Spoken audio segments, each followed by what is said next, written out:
The Los Angeles Times reporting that the Bush administration has quietly begun dispatching diplomatic, military, intelligence, and law enforcement agents to Asia, allegedly to take aim at al-Qaeda hubs in at least 7 countries. Administration officials have cited the Philippines, Somalia, and Yemen as top priorities. They also mention Malaysia, Indonesia, and the former Soviet republics of Tajikistan and Uzbekistan. Meanwhile, the London Observer has reported that President Bush has ordered the CIA and senior military commanders to draw up detailed plans for an attack on Iraq and the creation of proxy forces in the country designed to overthrow Saddam Hussein. And the Sunday Telegraph reported that the U.S. has asked Britain to help prepare for possible military strikes against Somalia. While the Bush administration begins to expand the so-called war on terrorism to any number of different countries, the U.S. continues to launch massive airstrikes against Afghanistan, killing hundreds of civilians over the weekend and further complicating efforts to get desperately needed aid to millions of Afghans facing starvation. The Bush administration continues to portray its actions as a simple case of good versus evil, civilization versus barbarism. Civilian victims of U.S. bombing in Afghanistan and those facing U.S. military action elsewhere might be forgiven for wondering where the line is drawn. We turn now to Noam Chomsky, professor of linguistics at the Massachusetts Institute of Technology, leading scholar and critic of U.S. foreign policy, author of many books, including 911, just published by 7 Stories Press. He has just returned from a month-long trip to Pakistan. Welcome to the War and Peace Report, Noam Chomsky. Hi, Amy. It's good to have you with us. What were you doing in Pakistan? Oh, actually, I was only in Pakistan for about 3 days. I was mostly in India for the last month. Mm-hmm. The last few days I passed through Pakistan. And what were you doing there? I was giving talks all over the place, meetings, talks. In fact, pretty much what I do here. And where were you in Pakistan? In Pakistan, I was in Lahore and Islamabad. But that was only a few days. And what was the reaction there, as well as in India, to in the Pakistan, war on it's a little Afghanistan? hard to talk about a reaction. It's a military dictatorship. It's got a very free press, incidentally, and a small sector of sort of active intellectual life, but it's very small. Probably the readers of the English language press are in the hundreds of thousands.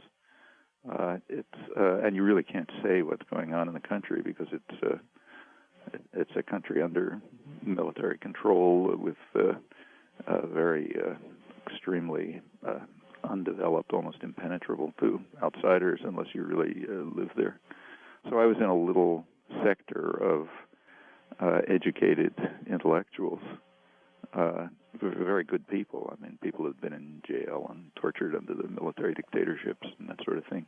And they are granted a fair amount of leeway. So the press, for example, the English language press, not the Urdu press, is quite free and open. On the other hand, the heavy hand of the dictatorship is everywhere. So, just being there a few days, even people who live there don't know what's going on. 3 days, I wouldn't hazard a comment. But those people that you spoke with, what was their attitude to the bombing of Afghanistan? Well, these are. I was invited by the Iqbal Ahmed Foundation, and it's the people around Iqbal's friends and associates and other English-speaking sectors. Iqbal being the professor and intellectual who was here in the United States for many years and died of cancer. These are what we would call sort of moderate peace movement people. So they're they're opposed to the nuclear bombing. They want reconciliation with India. They are opposed to terror. They're mostly opposed to the American bombing. In fact, I suppose almost all. But pretty much constrained in what they can do. They don't really participate. Well, just to give you an illustration, one of my talks in Islamabad was to a big audience with a lot of diplomats and journalists and so on. It's a pretty formal place. And it was supposed to be broadcast by Pakistan television, and was indeed filmed, but I was just told that under pressure they backed off, and apparently it won't reach anybody who wasn't there. Did you talk about Pakistan in that speech? Yeah, it wasn't the topic, but I talked about it. I was very critical of the dictatorship and talked about, in fact, I quoted Pakistani intellectuals, some in the audience, about the enormous significance of overthrowing the dictatorship and restoring democracy. I mean, it's interesting in Pakistan, even though Pakistan has been a major supporter, the military of the Taliban, somehow Pervez Musharraf has ended up becoming one of the, it sounds like, leaders of the free world, if you read the U.S. press. Well, the fact of the matter is that if you put yourself in, I mean, the American ambassador there, I should say, was just quoted as saying that Musharraf is my kind of person, a decent, honest, reliable person. You remember that phrase, I'm sure. Mm-hmm. Suharto was our kind of guy to the Clinton administration. She just essentially quoted that. And it's a telling comparison. Musharraf is a military dictator. He's not the harshest one in the world. But if you put yourself in his shoes, he doesn't have many options. The country is, it's barely surviving. I mean, it has a huge military, but it doesn't have much of an economy. It has a huge military budget. It's in a military confrontation with India, which is 5 times its size and power, which means that an enormous part of its budget goes into the military, and a lot of it goes into internal control. Much of the population is scattered around, has no services, no education, no health, no communications. And the choices for him were either, no matter who he was, if it was Gandhi, follow what U.S. orders, or else you're in deep trouble. There weren't a lot of options. I mean, I don't approve of the options he took, but we have to recognize that they weren't very broad. And of course, they're hoping for, and have already received, a large U.S. payoff for that. It's also worth bearing in mind that almost everything that goes on in the subcontinent, either India or Pakistan, they're focused primarily on their own problems. So there's a huge amount of coverage of the war in Afghanistan, but it's framed within the question of how is this going to affect the relations between the United States and, if it's India, if it's Pakistan. So every time, Colin Powell passes through Islamabad, there are big headlines and commentaries in the Indian press about whether this means that the United States is tilting toward Pakistan. And the big issue for them is Kashmir. Things are focused from their own point of view. Not unlike us. If you read the American press, it looks extremely parochial. Everything's focused on what it means for the benefit of what's called U.S. interests, meaning power interests in the United States. And when you're there, it's not different. The same as if you're in Israel-Palestine. You read the Israeli or Palestinian press, they see the world from their point of view. And it's the same everywhere. You spent the bulk of your time in India. We're going to break for stations to identify themselves. I want to get a sense of what was the reaction there to the war on Afghanistan, and how this attack on Afghanistan is affecting India in relations with the United States and with Pakistan. You are listening to the War and Peace Report. We're speaking with Noam Chomsky, and then we'll talk with him about the expanded so-called war on terrorism, and the U.S. saying that, possibly the United States is about to bomb Iraq, Somalia, and any number of countries. Stay with us. I'm Amy Goodman. This is the War and Peace Report. We're talking to Professor Noam Chomsky, looking at the Press Trust of India. The headline says, noted U.S. intellectual Noam Chomsky has said the U.S. does not care much about the Kashmir issue and suggested that India and Pakistan settle it on their own. Noam Chomsky's just returned from a month-long trip, mainly in India, a few days in Pakistan. Is that accurate? No. Well, it illustrates what I just said. In fact, I barely talked about Kashmir when I was in India and Pakistan, but I didn't hesitate to mention it and said what I thought. However, when you look at the headlines, that's in both Pakistan and India, that's what you find, what I said about Kashmir, because that is the crucial issue for them. I can talk about all kind of other things, like maybe the world being blown up by nuclear weapons.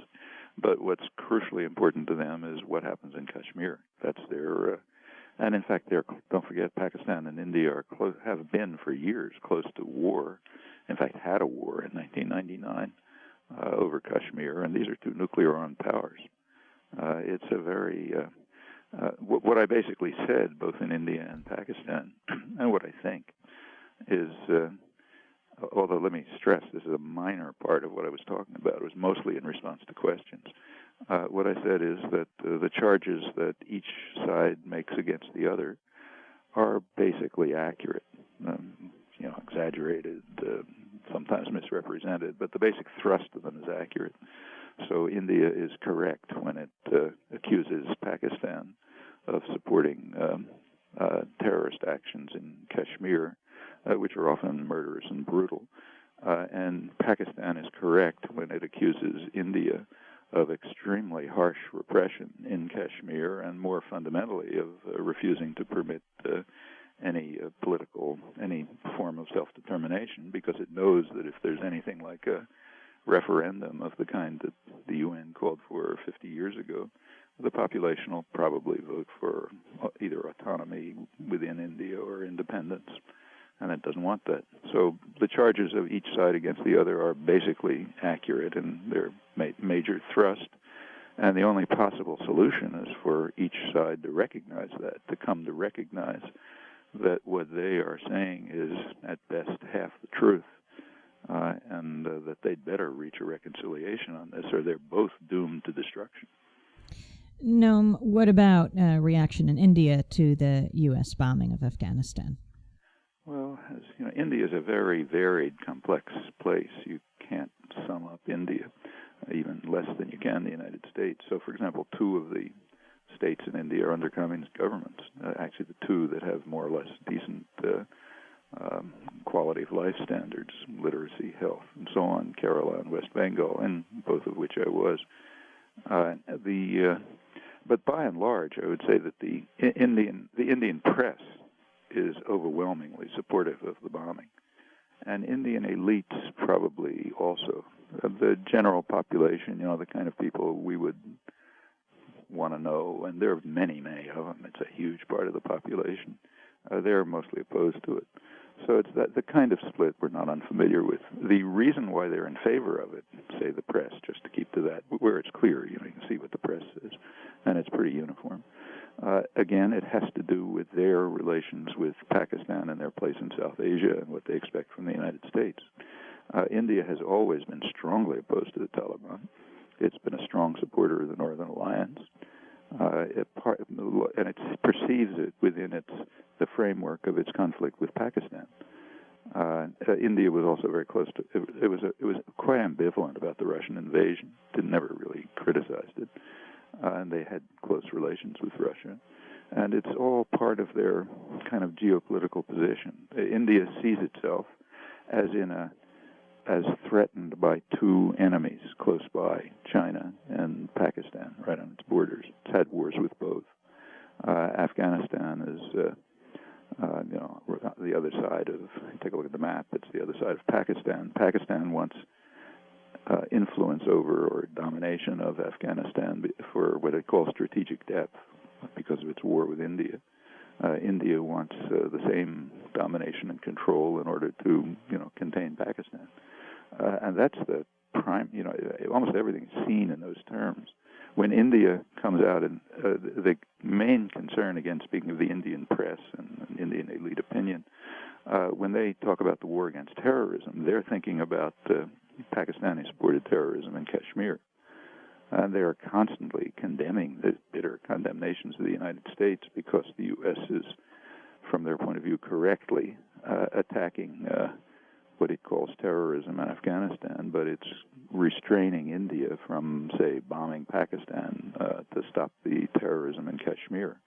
That's overlooking. It's the similarities to Israel, Palestine are, it's not identical, but the same kind of dynamics.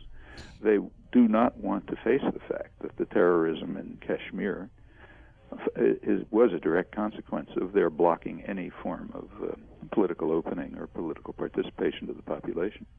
Terrorism in Kashmir is real, but if you look at the timing and dynamics, it followed years of refusal to allow political action, and it directly followed crushing of a rather brutal crushing of an independence autonomy party and the rigging of elections.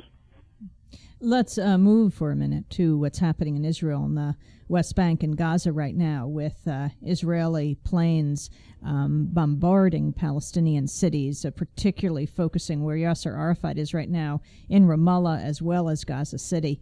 And this discussion possibly that's going on in the Israeli Knesset of expelling Yasser Arafat, and the comparisons that Sharon is making of the Palestinians to Al-Qaeda. Can you talk about this? Well, it's a little similar. There is a fundamental asymmetry both in India, Kashmir, and Israel-Palestine. Namely, there is a military occupation. Unless everything is seen within that framework, we're not talking about reality. So, for example, take, say, German-occupied Europe. The partisans were carrying out all sorts of terrorism. There's no doubt about it. And you could, if you want, you can condemn the terrorism against civilians. But to talk about it, and the Germans, the Nazis, described themselves, and incidentally, the U.S. more or less agreed with this, described themselves as defending the legitimate governments against the terrorism of the partisans. And it's not totally false. It's so outrageous you can barely say the words. But if you think about it, it's not totally false. And unless you take into account the fact that there is a military occupation and these actions result from the military occupation, unless you talk about accept that, then we're simply not talking about the real world. Now, when you talk about, yesterday, what it said is Israeli planes bombed Palestinian targets. That's not quite accurate. It was U.S. planes and U.S. helicopters that bombed Palestinian targets. Israel doesn't produce F-16s, and it does not produce Apache helicopters. Same is true of the helicopter that killed Abu Hanud. That's a U.S. helicopter, sent in the certain knowledge that U.S. helicopters are being used for assassinations. So what we have is a U.S.-Israeli occupation, and in the context of that occupation, terrorist acts being carried out by the occupied population. That's the framework, and we have to look at it in those terms. Now, getting back to your point about expelling Arafat, there have been two basic positions in U.S.-Israel, the U.S.-Israel position, which is virtually identical. The question is, what form of neocolonialism should be imposed upon the territories? And we should be very clear about that. The doves in Israel, people like Shlomo Ben Ami, who was Barak's negotiator, leading dove, within the Israel, not dove in the sense that you and I mean, but within the mainstream spectrum, far as you can go.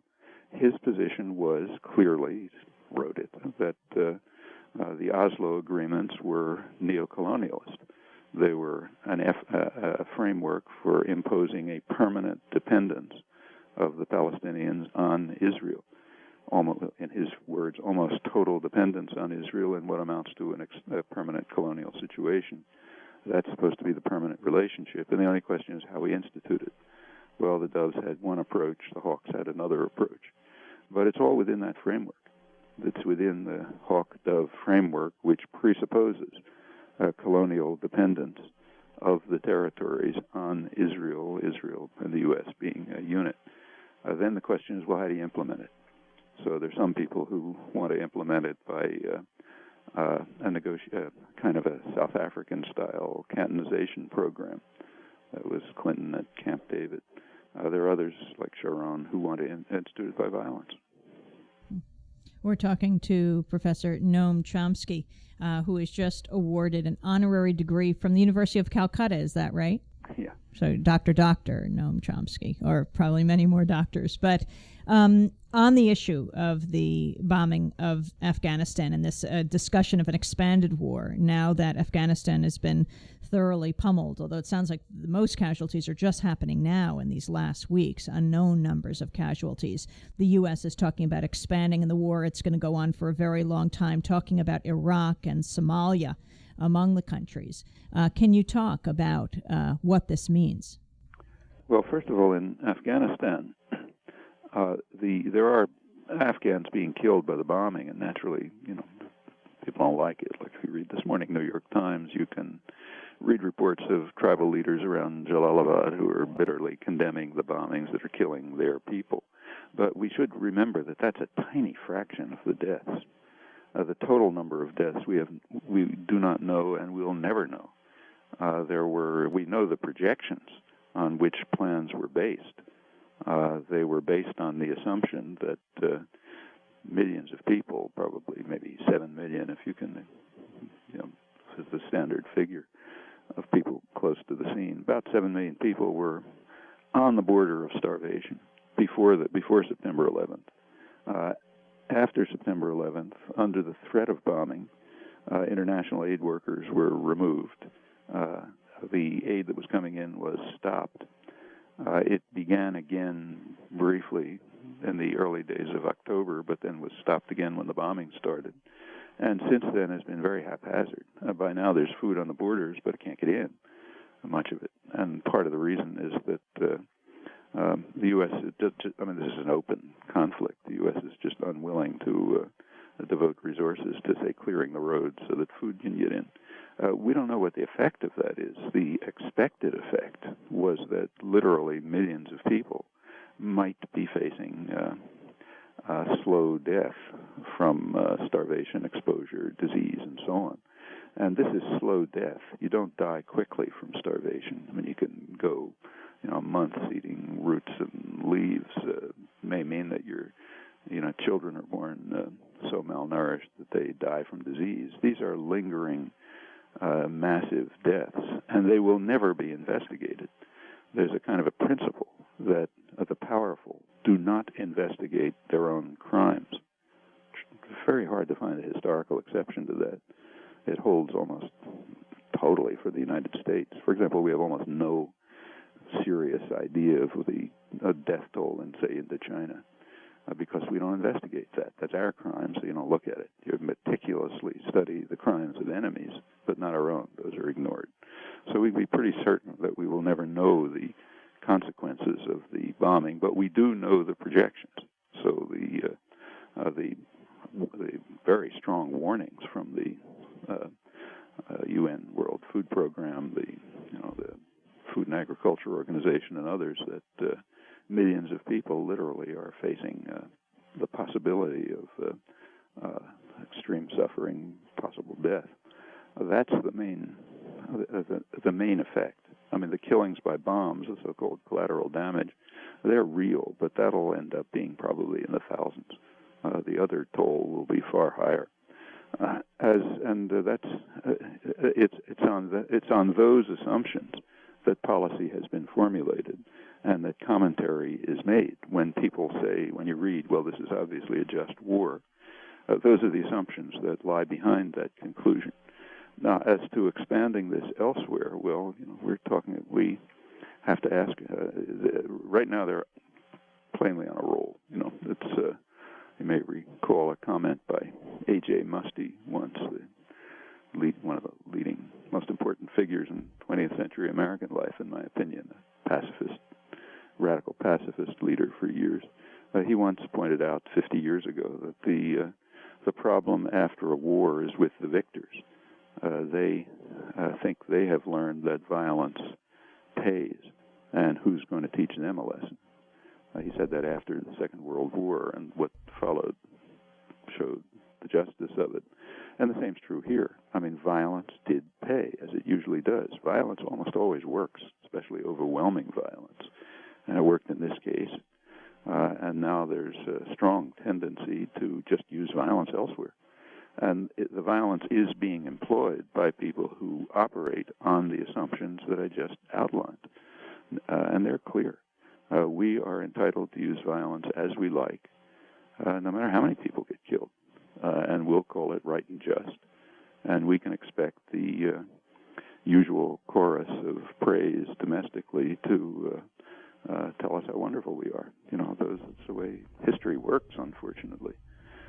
So I think it's extremely dangerous. I mean, Europe is very worried. They're afraid that this could expand into major military operations, which could end up turning, not only the Middle East, but large parts of the world into a total horror story. Nobody knows what will happen. For example, if Saudi Arabia, extremely important country because it has about a quarter of the world's oil. It's the main.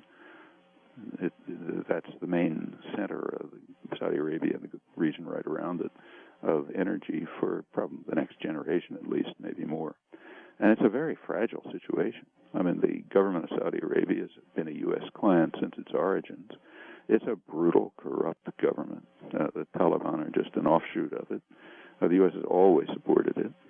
U.S. support for Israel has been contingent in large part on Israel's providing tacit support for the Saudi Arabian dictatorship. It was Israel's destruction of secular nationalism, Nasser, that seen as protection of the Saudi Arabian dictatorship. It was that event in '67 that essentially established the U.S.-Israeli alliance. But it's a very fragile situation. The population is, even though the wealthy population is very strongly opposed to the dictatorship, and disaffected, and in the among the poor it's much worse. Many observers, close observers, have compared it to the situation in Iran right before the overthrow of the Shah. And it could be. I mean, nobody really knows, but it could blow up. And if it does, we're talking about a major war. The U.S. is not going to abandon control over the major energy reserves of the world. Noam, one of the speeches you gave was at the Music Academy in Madras on November 10th. We had a little spy in the audience taking notes, and you began by quoting Ernst Mayr. Can you talk about your major point there and what he has to do with the September 11th aftermath? Well, actually, I don't know if you were there, but if you were, you may remember that I quoted the same passages from Ernst Mayr at Columbia a year ago, in talks at Columbia. What he was pointing out is that he was talking about something totally different. He's a one of the great figures in modern biology. He was asking whether intelligence what is the adaptive value of higher intelligence? From a biological point of view, is it a good thing or a bad thing? And he pointed out that the biological evidence is that it's a bad thing. Biological success is found among creatures like, say, beetles and bacteria. Higher intelligence evolved once in history out of about 50 billion species, very recently, the last flick of an eye. And although that's where he stops, then I went on to point out that in the roughly 100,000 years of existence of higher intelligence, in our sense, what we mean by higher intelligence, human-style intelligence, this single species has certainly had a history of extreme violence and destruction. In fact, it wiped out many other species very quickly. And in the last couple of 100 years, it has developed the capacity and has employed the capacity to wipe itself out along with much else. And we're facing a time in history when that's pretty close. The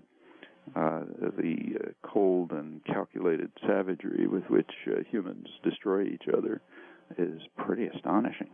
What's just happened in the last couple of months is a good illustration of it. There's two major atrocities, the attacks on September 11th, which are a huge atrocity, and the U.S. response to them, which in terms of its human toll is a much greater atrocity, both carried out with complete self-righteousness on the part of the perpetrators, seeing themselves as right and just and completely within their rights to pursue this. And that's a characteristic of human history. I didn't talk about that much. I then went on to talk about much more extreme cases, which are right on the horizon, such as, for example, the move towards militarization of space that the U.S. is hell-bent on pursuing, which has potentially awesome consequences. It may very well bring about destruction not only of the species but much else in the not very distant future. Destruction of the environment is the same, and the ominous part of these tendencies is that they're entirely rational within the framework of institutions and ideology that are largely accepted, and that's a very dangerous phenomenon.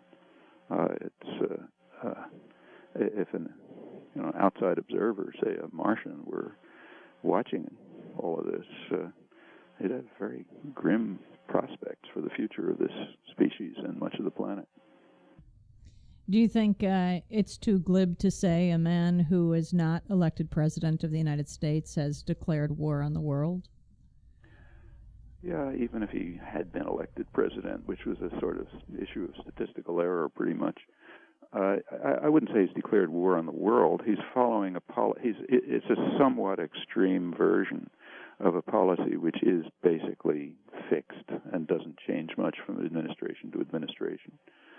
So there's been much made of Bush's unilateralism. On the other hand, the Clinton administration, like its predecessors, was quite explicitly and openly committed to unilateralism, and they said so. I mean, Clinton's first speech to the United Nations in 1993 made it very clear, as he put it, that the U.S. will act multilaterally when it is possible, but it will act unilaterally when it chooses. When the Bush administration this time very pointedly refused to obtain a Security Council authorization for the attack on Afghanistan, it could have obtained it easily, not for pretty reasons. The other states with vetoes strongly support these actions because they want authorization and support for their own terrorist activities. I mean, Russia's happy to get on board. It wants support for its monstrous atrocities in Chechnya.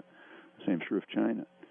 Britain and France would go along. The U.S. would have no difficulty in obtaining a clear, explicit authorization for its attack on Afghanistan. It refused. Doesn't want it. Just like a mafia don that doesn't ask for a court order when he wants to collect protection money. You do not want to establish the principle that you need higher authority. You're entitled to act on your own. That's called credibility in the international affairs literature. You have to maintain credibility, meaning you can act unilaterally on your own. So that's a pretty standard position of any state, at least any state that can get away with it. And for the United States, it's been a dominant position, throughout the period of its hegemony in the region, always, and worldwide since 1945. Bush is at the people around Bush, and Bush is probably a vacuum, but the people around him, they're extreme examples of this. And that's one of the reasons they're frightening the world. Remember that, U.S. policy, high-level U.S. planning documents from the Clinton era, not Bush, advise that the U.S. should be irrational and vindictive, and that's the national persona that we should project, with making it very clear that we have the right of first use of nuclear weapons or other weapons of mass destruction. Now, we'll do it if we choose. Now, those are virtual quotes from Clinton-era, strategic command documents, important ones, the essentials of post-Cold War deterrence, the planning documents for the post-war era. These are public documents. I mean, they can make them public because they're confident that the intellectual world and the press will keep them quiet. But they're there. You can read them. And it's not the only one. That's the position, not a Bush position, a Clinton position, and borrowed from his predecessors, which the world certainly sees. And we overlook it at our hazard. When they talk about going to war with this country, that country, the other country, we have to remember who's doing it. It's also worth remembering when here's where anytime anyone, I'm glad to hear that every time he said war on terrorism, he said so-called war on terrorism. That's right. It's just a logical impossibility for the United States to be leading a war on terrorism. After all, the United States is the one country in the world, that has been condemned by the highest international authorities for international terrorism, namely the World Court and the Security Council. And the other members of the coalition of the just against terrorism are basically no different. They're terrorist states, Russia, China, Britain, and the rest. This can't, whatever this is, it's not a war against terrorism.